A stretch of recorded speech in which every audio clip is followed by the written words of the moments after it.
You're listening to the Sustainable Angler Podcast. I'm your host, Rick Crawford. In this episode, I interview writer and fly angler Riverhorse Nakadate, and we discuss everything from writing, fly fishing, and some really interesting new film projects Riverhorse is working on to bring attention to the environmental threats to our fisheries. This episode of The Sustainable Angler is brought to you by Flood Tide Company. Do some good, clean living. Head over to floodtide.com and find some apparel for your next adventure. Hello. Hey, Riverhorse. Yeah, what's happening, Rick? Hey, how are you? Very good. What are you guys doing over there? Well, I've got Puckett over here eating a sandwich and just making all kinds of background noise that we'll get questions about later. No. But yeah, I'm just hanging out over here at Flood Tide's office, and Paul was kind enough to let me use his Paul's my production assistant, and kind enough to let me use his recording equipment. That's exciting, because the last time I was on his radio show, those guys forgot to turn on the microphone. Speaking of which, we do have the microphone and everything turned on and we're recording, because Riverhorse says the last time he recorded with y'all, there was a sans microphone issue.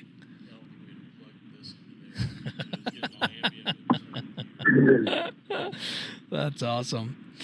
Well, how's your day going? Oh, man, it's a good day. Another day in Texas. It's a rough life, buddy. Yeah, someone's got to do it. Might as well be you. I figure I got a truck and a canoe and a skiff and a fly rod and a guitar, and I'm probably doing, if you look at all the history of the world, I'm probably doing better than 99% of the people that walk the earth. So this is true. I'm happy and grateful. It's a good way to be. Anyone listening here, just basically the Sustainable Angler, this podcast is really created this with the intent to just educate and create more awareness about environmental threats to our fisheries, and also talk to some interesting people about some things they're doing to mitigate those risks and share some success stories. So with that, Riverhorse, I'll just go ahead and there may be some people who haven't read your work in the Flyfish Journal and other publications, but why don't we just start off with you just telling us a little bit about yourself? Well, I'm just another run-of-the-mill Cherokee Viking boy from Texas who's a tree hugger, fly fisherman. We're a dime a dozen down here. But this is where I was born and raised, and I think that sense of place, growing up with so much water, helped me become who I was. I was always crazy for literature and books, and by high school I was publishing stories, and I realized that was a way that I could just travel around the world and see how beautiful the earth is, and that's never seemed to change. I feel like every day I'm either on some adventure or just writing or working towards that. So it's a really good life. Yeah, that's certainly not a bad way to do it. I've read a lot of your I don't want to just call it stuff, but I've read a lot of your pieces, I guess I should say, and really inspiring writing, and also just happened to mention the Flyfish Journal. Just saw your video that y'all just came out with, which was really beautiful. How did that come about? Well, it's pretty awesome when those guys want to come down and celebrate Texas with me. That was just kind of a love poem to home. You've got, Liam Gallagher was the filmmaker, and he shot in some old Super 8, and Kopi, who's the photo editor there, is a really cool soul. I think Gaja, do you know Chris Gaja? Yes, I know Chris. I've been calling him Gagia, so am I mispronouncing that? Yeah, you are. But anyway, Gaja is a beautiful soul and a good friend, and he, Patagonia just knocks it out of the park with what they do to support people like us. So them and Yakima and Timber all put it together, and we got to do that film, and I played some guitar in it, and those guys didn't even tell me, my music was going to be in the film. I was in the living room just cranking it up, and they rolled film, and of course they put that in the movie, but that's fine. But I hope people enjoy it, and it's a non-trout movie. I think there's so much range of fishing in this world and even within our country that it's finally nice to be a part of a film that shows all that stuff. So, but Flyfish Journal, that's the end of the line for beauty and writing and fly fishing, and Jeff Galbraith publishes those 3 different magazines, and those guys are just wonderful. And even Duda had been there for years, my editor there, and that guy's about as brilliant and astute as you can get as an editor, and now Jason's there. So it is such an honor to share my words in that magazine. And I'm still fascinated every time I'm in there. It's such a cool magazine. Yeah, no, it's something that is one of the magazines that I read cover to cover every time it comes in the mail. It's I don't know. I just feel like they do such a good job of expressing how maybe people who are unable to express themselves in that way, just how we all feel, as fly anglers.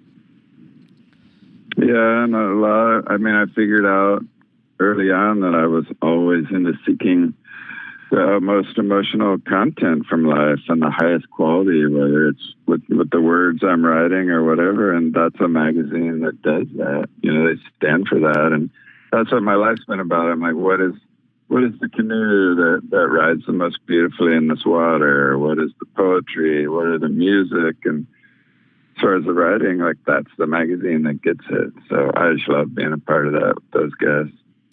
Absolutely. And also with the film too, that y'all just released, what was the name of it? I don't think we mentioned that yet.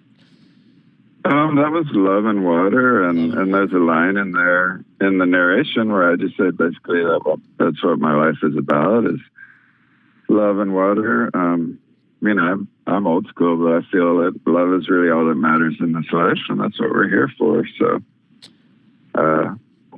that's where we got the title. Yeah, and I agree completely, and that kind of falls in line with what we'll get into a little bit today. Is I think when it comes to love, people want to protect what they love. So we'll get into some of that here in a little bit. But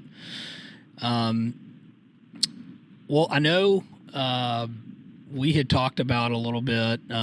You've got some other really cool projects going on, and wanted to see if you wouldn't mind elaborating on some of that, because I think it really falls in line with what we're trying to do here at the Sustainable Angler.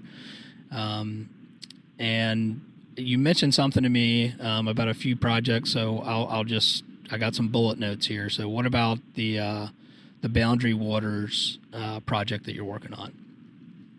Well, so the Boundary Waters, I was there. This will be the 3rd summer that I've been up there, and I'm fascinated with that wilderness.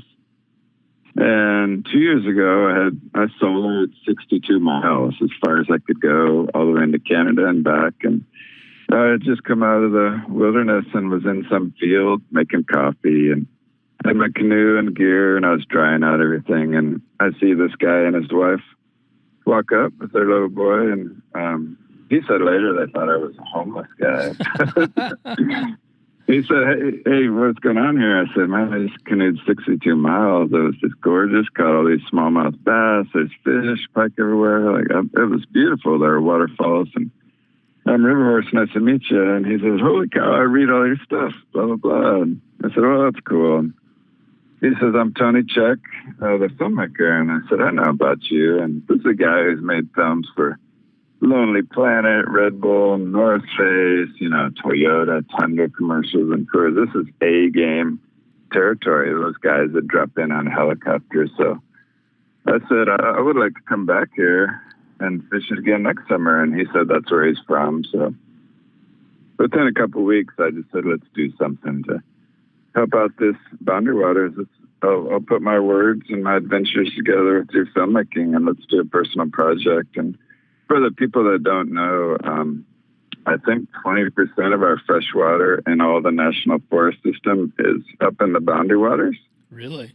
And yeah, I think it's like 1.1 million gallons up there, and let alone how beautiful Lake Superior is on the way up. But they've got sulfide or copper mining leases up there. They're talking about putting up those mines at the headwaters, which would be just devastating. They're going to, even one little mine there could pollute that area for 5 years. And if you do have the mining, you're going to have train and rail lines that come in there to do the work. And then you've got toxic pilings. You're leaching sulfuric acids. There's heavy metals. That's all called hard rock mining. And that's, that hard rock mining contributes to more Superfund sites than anything in the world. So that's no good. It's such a critical habitat, and it's a great ecosystem, and it's just irreplaceable. So we're doing this film. It's like a 3-year project.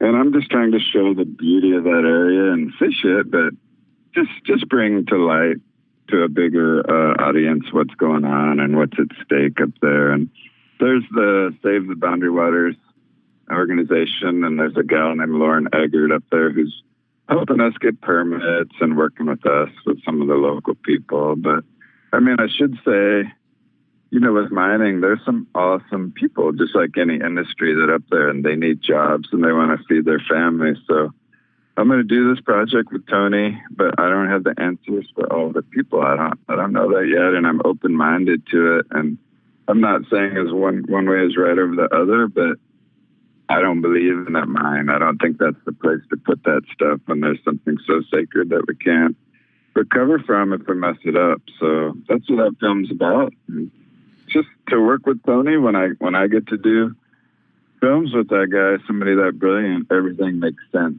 So it's really cool to be up there, and I fish so much while I'm there. So you say we're making a movie, but I'm really camping and fishing, so it's not that bad of a life.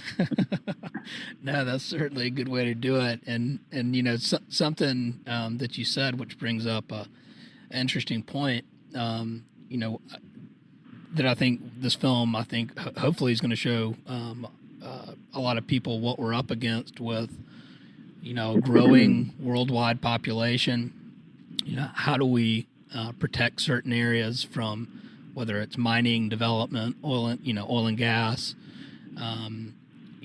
There are some places that should be left alone. And from what I know of Boundary Waters, I've never visited it. I've just read things and, I know about the Save the Boundary Waters is basically what I know about it. But, I think it's important to, set places aside so that they're not developed, because we're going to continue to run into these issues.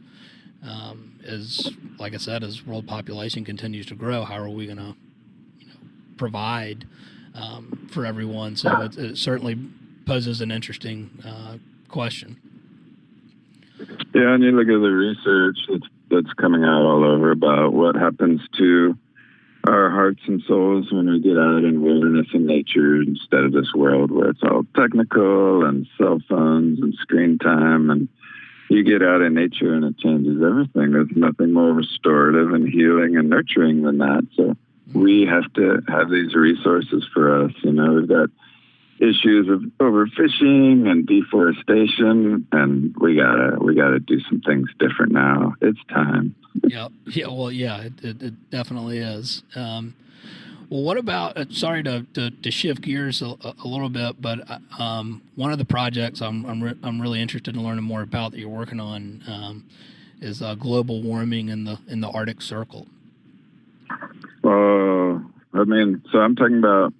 So this is another film with Tony, and that's going to be this summer as well. Last summer, I was fortunate enough to go up to Swedish Lapland, and there's a guy up there named Håkan Stenlund who's just a beautiful soul. He's a photographer and writer and hunter and fisherman, and he was a Patagonia ambassador for a while. I know he's good friends with Chenard, and he's up there with Lars Monk, and they've got a tourist board. So I met up with them, and I was just fishing through the area and running crazy for a couple weeks. But we got to have supper with the Sami tribe, who's a tribe that's I think they were first mentioned historically in literature about 98 AD. Really? That's about 2,600. Yeah, it's about 2,600 people. And they make their living just following reindeer, like the Native Americans here follow the buffalo. And they follow the reindeer all over, and they coastal fish and fur trap, but they're also known for their music and craft works and their language. So I'm fascinated with that, being Cherokee, Viking. And I got to have meals with these guys and look at they showed me photos and slides and talked me through the history, and it's pretty heartbreaking and almost takes your breath away. But they think that in the next 20 years, because of the environment, the climate change, that the way the snow up there freezes, melts, freezes, now there's the layers of ice on it, and the reindeer can't paw their way through to the lichens. So they can't. They think within the next 20 years they won't have those reindeer, and that's how they lived. And they've already been through one disaster. It might date you a little bit. Do you remember the Russian Chernobyl nuclear disaster? Sure. Okay, so when Chernobyl hit, Russia, Norway, Sweden, Finland, they're all together in that same area. Russia's at the top right corner. And there happened to be a storm that happened after Chernobyl and carried in the air those radioactive elements that landed in Lapland, and they worked their way into the lichens. So even at that point, they told the Sami tribe, like, hey, we're going to have some radioactive reindeer. We don't know if you can eat these deer for the next however many years. And imagine if that's the equivalent of somebody telling us here in the States, hey, the grocery stores are radioactive, so we don't know if you can eat anymore. You got to figure it out. What are you going to do? Right. Those guys have been through enough, but they're a beautiful group of people, and I want to go back there and not only just fish hard and show that stunning beauty of Lapland, but I want to talk about this stuff and bring that to light as well. And so you have to pardon my ignorance here, but what were y'all targeting while you were up there fishing as well? Oh my gosh, I was up there. A lot of that I was solo, but I'm crazy for huge eats. That's why I love bass, barracuda. Yeah. I like giant predatory fish, and even in all the little canals and ditches up there, there's giant pike. So I'm up there with deer hair frogs, just rocking these huge pike, and there's 24-hour sunlight. I didn't sleep for the first 4 days I was there. I couldn't stop fishing. I was going crazy, and there's beautiful salmon and giant grayling and Arctic char. And if you hold an Arctic char in your hand, I mean, you're just it'll stop your breath, those beautiful colors. And I was hiking up into all these Arctic lakes. So those rivers, the Baltic Sea, there's so much gorgeous fishery. And of all the places I've traveled, other than Africa, which really just mesmerized me, I feel like Lapland is just the most beautiful wilderness, and it's just so spread out and such good people that I just want to figure out a way to get back there as much as possible. And even just to see those guys, Hakan and Lars, but there's something up there that's unbelievably beautiful. And that film, I mean, I'm excited to do it. And these projects are just, they're really, I want my work to illuminate the beauty of the earth, but I want to really bring awareness and protect it. And I just I get to do the things I love. I mean, I think since I was born, I had a problem with wanderlust. I've just been running wild since day one. So all of this works together, and it feels right and makes sense to me. Yeah, no, absolutely. That is the Arctic char. I mean, I've only seen images, but that's certainly on my bucket list. I don't know when I'll ever be able to make that happen, but that's awesome that you're able to get up there and make a film about what's happening and shed light. Same thing with Boundary Waters. Shed light on this, and I think film's a great medium to do it. And with your writing ability, it should be really powerful. So I'm stoked to see that. Thank you, and I'm just honored to even be able to do that work and be supported by different people. And a lot of this is just straight out of pocket, which is fine with me. I don't mind funding all this because I feel like it's our job to take care of each other in this world, and we need to do that. And you can't live your life just for yourself. You have to be giving and finding ways to do that, giving back to the world for even this miracle of being here. So that's everything to me. There's one more film project. There's 3 on tap right now. I've got another one that, close to home. I love going to anything in the Gulf, but even Louisiana. And they've had, over the last couple of 100 years, their wetlands, the loss over there has been just shocking. I think they've lost 33 miles of coastal wetlands in the past few years. And I don't have all the answers to that, but it's something I'm really researching and talking to people. And I think the way, just from storms and whatnot, I think the Gulf of Mexico's coastal lands by Louisiana, I think by the time of 2040, even their commercial fisheries could decline by 30%.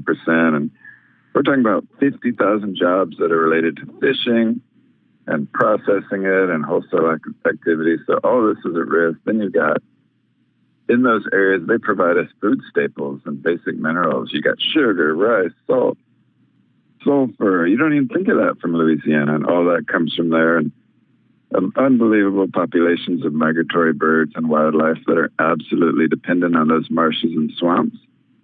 So if we get, if that land goes away, there's just this chain of events that's going to be heartbreaking. So, plus the fisheries, unbelievable. And I think their motto is a state of sportsman paradise, but I can't wait to. That's the third piece that I want to work on, but that's something a lot closer to home. And even with, like I said, I don't have the answers to everything, but the oil industry down here has awesome people working hard, breaking their backs, feeding their families. And I know my hypocrisy. I drive this big 4-door truck and use up a bunch of gas, but I want to figure that out too, like that industry, as far as I understand it. And we've gone from 2 billion barrels a year that we produce to almost 3.5 billion in just 5 years of the past. I think that was 2010 to 2015, but because of a single thing that's gone on, they call it tight oil, that hydraulic fracturing, we're able to get 10,000 feet below the ground now through water lines and to get to this oil. And immediately, I don't have all the science, but immediately to me, that sounds wrong. That sounds inappropriate. You got earthquakes, there's toxicity, you've got water lines, water tables compromised, and I'm pretty sure that the emissions just from that fracking are equivalent to 60 million cars in 1 year. I was reading about it. And I don't know, how do you even find those kinds of numbers and the chemicals and toxicity we're releasing on the environment? So like I said, I don't have the answers, and I love what oil has done as far as providing for people down here and me, because that petroleum's in all our products, fly rods, you name that. Like, these are great things they've achieved with this, but we only have one Earth. This is our home, and we got to make change. So I'm trying to talk to people and figure out those answers. And I just feel like, don't know what's inside of me, but I feel like I'm gonna make a big difference with these movies and reach these people. And I believe in us as humans and our hearts, and I think we can do this. I just know for sure we can turn it around. Whether one of these these crazy generations that are all technology, these kids coming up, but which one of them would invent some CO2 extracting machine and save the planet that way? Something's going to give. Like, we're going to get this, whether it's more solar and electricity, and I just think we're going to crack the code here, but we got to be willing to do it. Yeah, I agree. I mean, that's part of the part of this is we will figure it out, but we also have to be cautious that we can't become too reliant on, hey, someone's going to swoop in and save the day. So, which is why we're having this conversation, right? We want people to start thinking about these things, and well, why is that? Why are we an oil economy? And yes, it's how we developed our nation and our economy, but now we're to the point where we're realizing the impact that had. So now the next question becomes, well, how do we do it different? And how can we use that to drive innovation and make positive impact? And like you said, these, new generation that's coming up, they're on a different, they just grew up in a different world. They just grew up with computers and everything and the internet at the palm of their hand. So there's no telling what's going to happen. But I do think that what you're doing and making an impact, it's important for people to understand that, yes, sure, I drove to work today in a car, I used gas, but what are ways that, I can make an impact? And I think part of that is starting to ask more questions, just question the status quo. I mean, it could be as simple as that to start the conversation. I mean, I feel so much these days is swept under the rug, and I've met a lot of people down here that don't believe in global warming, and I just don't even, I'd look at them like, are you kidding me? Like 99% of scientists are rolling with this. It's fact-based, you guys. And I don't understand how all this, we're not even having these conversations a lot of the time. So I just shake my head, but it doesn't mean that I know more than these people. I just said, I don't agree with you, and these are the reasons why, and let's look at the data. And you have children and grandchildren and people you love and care about, and we got to do this. We got to make change. So it's just never, even, you remember the BP Horizon spill, that Deepwater Horizon, they made a movie. And oh, yeah. There's been a spill. When Hurricane Ivan happened, there was an offshore platform that sank in a mudslide triggered by that hurricane. And that was in 2004. This is 2018. It's 12 miles off the Louisiana coast. And just that is still leaking 300 to 700 barrels of oil a day. Yeah. So I think it's called the Taylor offshore spill. That's threatening to overtake the Deepwater Horizon as the largest disaster spill ever. And nobody even talks about it. And it's 300 to 700, as far as I know. Like, maybe they're finally getting the cabinet, but where are those conversations? Where is that media? How is this acceptable? That's the Gulf. That body of water feeds, it'll go around the Gulf Stream in Florida and into those beautiful areas of Yucatan and Mexico down there. Like, how is this not on the front page? It's not fake news. Yeah. No, this is super duper real news. I actually heard about that recently, and I was the same thing. I was like, "Are you kidding? Like, how is this not like? I'm just hearing about this. Like, this happened in 2004. This is still leaking. Like, I mean, so it also, to me, starts thinking about, well, if that's just one, I mean, how many others are leaking, and it just never makes the news, and that's quite literally not sustainable. I mean, you just can't, you can't, I just feel like, why are humans the only ones that foul our own nest? Animals get it. Don't shit where you eat. Yeah. When I drive past some of those refineries, they're just marvels. I mean, I don't agree with, I want to make change, but there's such genius technology and what they've created and what they're doing with that resource that I think, well, why can't we use this intelligence to do something different? I even read where they think maybe algae can be a power source, and that's, it's organic, and we can produce the heck out of algae, and don't know how feasible that ultimately would be, but I believe in that stuff. But just think there's so much firepower and knowledge and so much great, just great wisdom out there that we just have to kind of re-channel that, you guys, and we're all here we all want to live, and we all want to enjoy this earth. So I would just think we're all on the same page with that. We just need to work together. So, but back, this Gulf and even Texas, I think it's 380 miles of pretty much a linear curved coastline that I get to enjoy, and it all symbiotically feeds itself. So, I mean, you cannot believe the beauty and solitude that's down here. And that's what Liam, we were trying to show in that Flyfish Journal film, just like, this is Texas. I think people have no idea as far as fly fishing what we've got.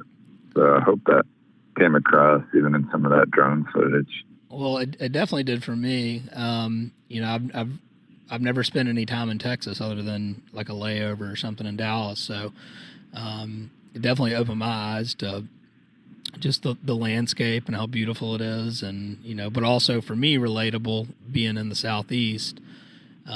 With bass fishing and redfish, but it sort of opened my eyes. So I assume it did the same for others. Yeah, and there's been a couple of disasters over in Charleston when I visited Paul. Have you heard about those? The 2 times I've come to visit, I've gotten skunked. I haven't caught a redfish. So I just said, why am I here, you guys? Like, why don't you just come back to Texas? And then, of course, Paul visits me and catches endless fish when I've got him in the canoe. So you have some work to do. You guys have some work to do with me. I hear all this talk about Charleston and these great companies and all the art and pictures, and I get over there and get skunked. So I am not a believer in that fishery yet. I'll have to come back and test it. Well, you'll have to come back and visit. We'll see if we can change your luck. Yeah, and I mean, I love hardcore boots on the ground, and I go with all of my heart. And when I was there, those guys, we got to have all this barbecue at home team and drank some ales and did fun stuff and recorded music. But I told the guys, like, how long are we fishing? And they said, well, there's this 2-hour window, and it's going to be the right tide. And I said, I don't really care about the tide. Like, just drop me off on an oyster bar and I'll walk up and down it and I'll fish and swim. And those guys just said, you're crazy. It's not, you could do that, but we don't do it. And I just thought, well, I'd do it. So drop me off. I just got out of the boat and just left and went fishing. And they're just like, you're funny. That's awesome. Well, something that just, that did just pop in my head, actually, when we were just talking about this, about just all the environmental threats. And you mentioned, hey, there could be different technologies and, there's algae and all this. I just started reading it about a month ago, but it's a book called, if anyone listening, it's called Project Drawdown. And it was edited by this guy called Paul Hawken, who I've read some of his other books, The Ecology of Commerce. Anyway, it's 100 climate change solutions, and they got like 300 researchers or something crazy, and basically figured out the economic impact, which was all beneficial, and it's 100 different strategies to tackle climate change by 2050. So interesting read if you're into that. I certainly am, and it's everything from regenerative agriculture to solar farms to wind farms to just anything, and they thought it out, and they're like, basically, here's the playbook. Like, we can make it happen. Like, what's stopping us from doing this? So just thought I'd throw that out there for anyone interested in that kind of stuff. There's your stocking stuffer right there. Let's do it. Let's spread it around to everybody. Yeah, here you go, everyone. Start reading. Send a copy to your elected official and say, here we go. Let's do this. It's actually not a bad idea. Maybe we should do that. Here's your copy. That sounds like a wonderful book, and I just wrote it down. I'm all over that. So good stuff. Yeah. No, that's super cool. Well, so we've talked a lot about environmental threats and things that are happening to our fisheries, but I haven't really dug in with you too much about just fishing, right? Because we talked a little bit about some of the places you went and species you targeted, but want to know. So I got a glimpse of Texas fly fishing with Love and Water, the film, but what's your favorite? I think I know the answer to this, but I'd like to know, what's your favorite saltwater species to catch on the fly? Well, obviously, but primarily I'm out there chasing redfish, but so I guess I would say that's my favorite. But even, I'll go out looking for schools of jacks and out of the canoe, and those fish are just same old thing. They're predatory. They can drag you for miles, and I do love juvenile tarpon. We don't get a lot of juveniles here, but I'm not a fan of, I don't think you need to catch 100-pound fish or anything like that. I'm just not that record chaser, but catch in an intimate marsh or mangrove setting, you catch a 20 to 30 pound tarping and skinny water, and it'll be an unforgettable experience for you. So I'm a fan of everything, just that beautiful range of fish we have. And that's why, I'm crazy for bass. I'm out there on these gorgeous lakes, and we've got old growth, 50-foot tall pine trees and places. So I'm not that person. I don't think you can nail me down to having a favorite anything. And I feel that about our country. Like, there's just such a range of beauty from the west down to the south and even the east coast that we can access here. So definitely redfish. I mean, that's my saltwater bread and butter out of the canoe. And to see that fish take off after you sight cast him in that skinny marsh and rivulets of water flying to the air, and you got sunshine, and you got some brisket and some beers in the cooler. And I just think, I feel like it should be illegal. I feel like the police are going to show up and say, Riverhorse, this is too fun. Your life is too good. You're going to jail. Like, this is illegal. And I just feel that. I cherish it that much and feel so fortunate to have it. And I see things out there that are so beautiful. I'll sit there for forever instead of fishing, just watching birds eat and stalk. And I can't breathe. It's so beautiful out there. So I'm just so glad we're here. And I know we're talking about these dire circumstances of problems in the earth and things we want to illuminate and work on. But even still, these ecosystems, there are so many fish and birds, and it is so strong and healthy despite all that we've done with civilization. That can you imagine what it could be like if we really turn the tide on this? So I tell you.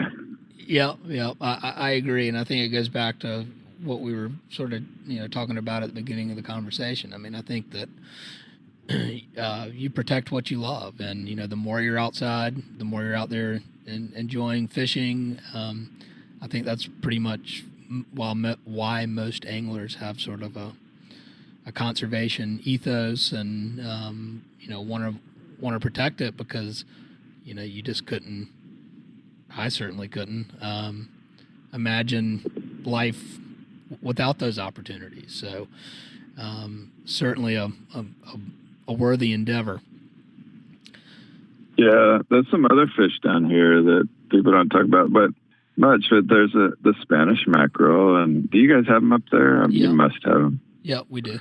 So they've got these turquoise circles in them, and even these staggered triangles of fin and body structure on their flanks, and they're great eaters. They really chow down when you present the fly well, and those fish are shimmering. They're like small jewels, just little miracles. And I've never caught. I don't think they get that big. I mean, they're in the Mac family, but God, those are cool fish. I'm just fascinated with those. And even sometimes we get bluefish down here that you guys have on the East Coast, and those fish are so strong, and I love the shape of their head and their eyes, and just the way their lips are. Their lips are formed even a little bit like bass, and that's one of the things that I love looking at in Paul's paintings.